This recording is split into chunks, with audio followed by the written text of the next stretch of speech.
Chapter 10. Chet rose to his knees and threw up. When he could stand, he staggered over to his clothes. His hands were shaking so badly that he could barely button his shirt.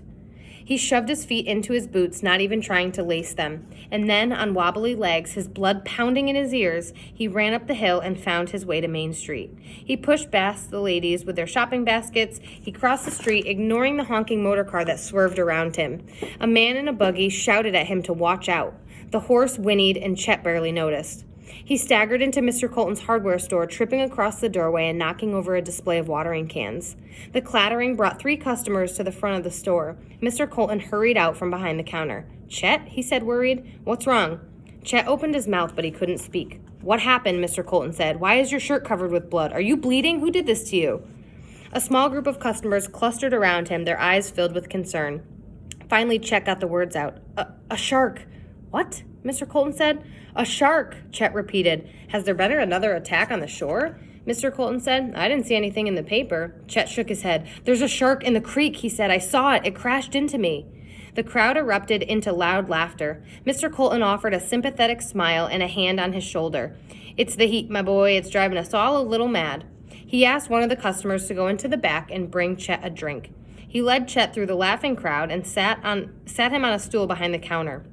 A man handed Chet a tin mug of water.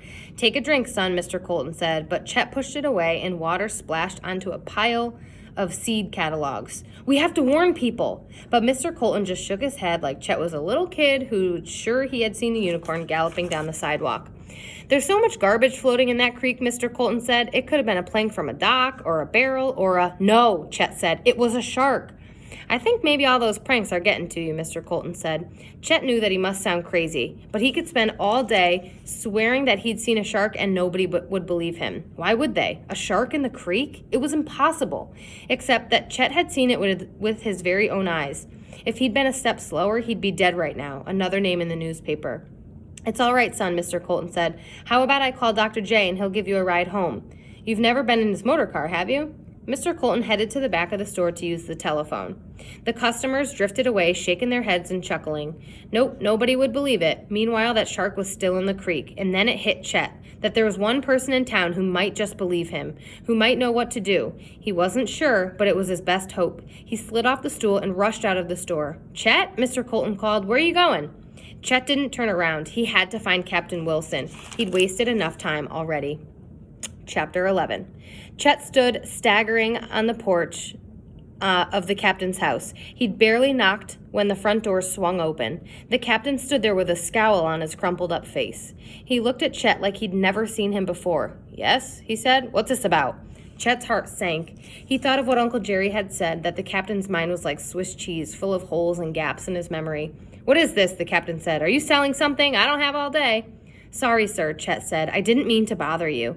He almost turned around and walked away, but he forced himself to stay put. He stepped forward, close to the captain, and peered right into his eyes. "Captain," he said in a low voice, "I saw a shark in the creek. It crashed into me." Chet lifted his shirt to show the angry-looking scrape. The captain stared at Chet's chest.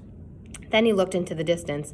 Did he even know where he was? "I know it sounds impossible, sir. It doesn't make any sense at all." The captain looked back at Chet. "Sure it does," he said. Chet's eyes widened in surprise. "The creek empties out into the Raritan Bay, which leads right into the Atlantic. Pirates used to come to these parts, buried their treasure all around here." The captain's eyes kept getting brighter. "If the tides are high and the currents are strong, a shark could get swept right into the creek." "Of course it could." "I saw it, Captain," Chet said, more confident now. "It was huge, and its eyes were just like you said." "Killer eyes," the captain muttered. Chet nodded.